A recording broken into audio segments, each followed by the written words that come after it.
10 minutes. First thing, I just want to just say that we've been on the road for whatever it is now, 5 days, and our city is on fire, and it's been hard to be away and watch those scenes.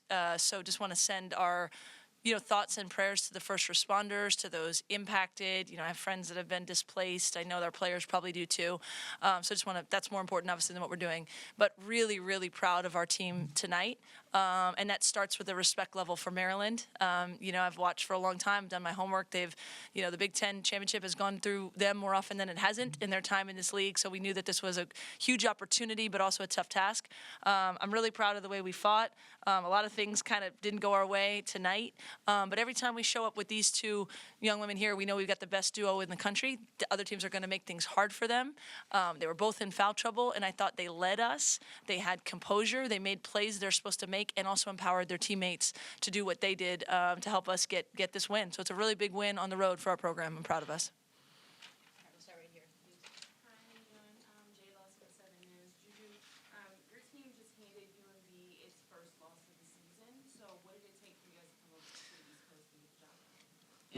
It's been a really long trip for us coming off of Rutgers. So we've been on the East Coast now for like 4 days. It's freezing.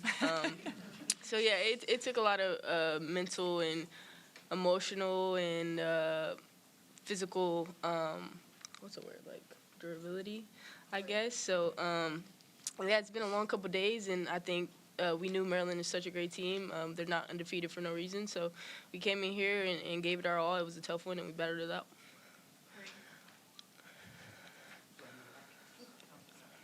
Hey, y'all. Juju, real quick, can you take us through that final stretch? I think you guys were down 68-70, I do believe. You hit the elbow jumper, then you go to the line, and you guys kind of close out on an 11-2 run.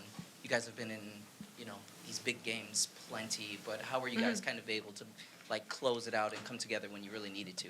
Yeah, I think we just kind of have this unwavering confidence in ourselves. A lot of it comes from the games we've already been through and the tough moments in those big games. So I think that we had a lot of confidence in ourselves and what we work on every day, and it was just a matter of coming together and closing the game out. Thank you. Lauren with the 9450. Judy, this is for you. Near sold-out crowd tonight. People coming out in the snowstorm to essentially see you at UMD. How important are these high-ranked games for the growth of women's basketball, and how do you handle the pressure or responsibility in helping push the game forward? Yeah, it's always a blessing when we're able to play in front of a great crowd like this. So yeah, we never take it for granted, and it's definitely helping move the game forward. And we see that through all the numbers in terms of the viewership and everything like that, attendance. So yeah, I think it lies on all of our shoulders. I don't play alone. Nobody plays alone. So to have a team behind me and have other great players to share the platform with, it's been amazing. Lindsay, can you talk about the impact that Rhea had down the stretch? I mean, with the rebounds, the blocks, a little bit of everything. She's kind of the unsung hero on this team, and for her to have that impact at the end of the game for you guys to close out. Yeah, you said it. She has a magnetism. I think the team believes in her so much. She's kind of the energy giver to other people. She's a little bit under the weather, fought through it, challenged her a bit at halftime because, Dulce, I thought, was getting to the boards, and she just can own it and take messages and do what we need her to do. I mean, the blocks she had at the end, the ability to kind of be a playmaker for us and put these two in action, and she can pass and find them off it. I can't say enough things. She's been terrific and is just a huge part of any success that we're having. I'm sorry, I don't know names, but brown shit. Hi, Alexa, the line explosion. So you did mention the wildfires and how you guys have been on the East Coast for about 4 days. So as student athletes and even as a head coach, how are you guys managing that and still staying focused on the task at hand, which is to come in and do your best with the teams? I think, Coach kind of touched on it this morning, and life just goes on, regardless of what's happening. Maryland's not going to play any different because of what we're dealing with at home, so kind of just having that. And then I think we're also just playing with that in the back of our minds and, understanding we want to come here and also make a statement and not just come here for no reason. So I think for us, the main thing today was just getting a dub, and we did that. I got a really nice text from our director of marketing at home saying that your team provided us a good 2 hours of not thinking about kind of what's going on. And I think without really knowing it, that's what this team does, right? We have a perspective that basketball isn't everything, but when these 40 minutes are in front of us, that it's everything to us in that moment. And I think that gives people maybe a sense of being able to take their mind off harder things and have some joy. Go right there. This way. Lindsay, you can talk and plan about the Big Ten schedule and having all these games 3,000 miles away, but it's another thing to actually do it.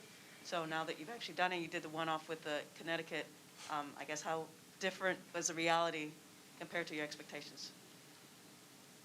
I mean, we're still learning it. I'm learning the rhythm of a new conference in terms of, the Pac-12 was 2 games in a weekend, a Friday, Sunday, and everyone's doing the same thing. And now we're like, wait, who's playing who when? And they played Iowa here, and it's really different for us. And so as coaches, we're trying to process all that and keep things as normalized for the team as possible. So I'm keeping them on a schedule of what it looks like typically.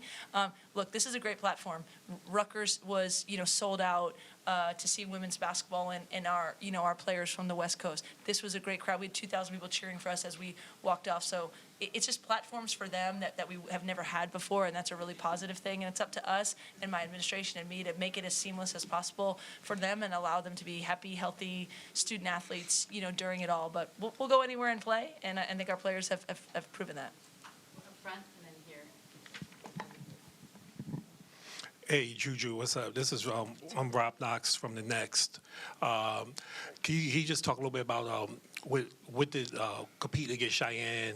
What was that battle like? Just going at her defending you. What were some of the strengths that you noticed from her that maybe were different from what you maybe saw on film or heard about her? Yeah, I think she's a good player, very versatile. So I think it was a team effort in guarding her, and she had a great night tonight. So yeah. Jared from the Stop and Pop. This is for the players. With the rise of women's basketball, do you think the WNBA should get rid of the 4-year rule eventually?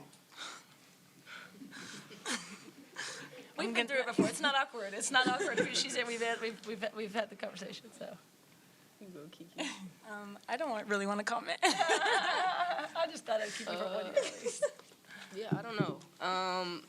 I think eventually that would be nice to have the option. But I think the league's not necessarily where it needs to be. There needs to be more roster spots, more teams. So it's definitely developing and it's continuing to grow. So I'm having fun in college and I can't wait to get to the pros. So in terms of that, for me personally, I don't see the benefit, but definitely down the line.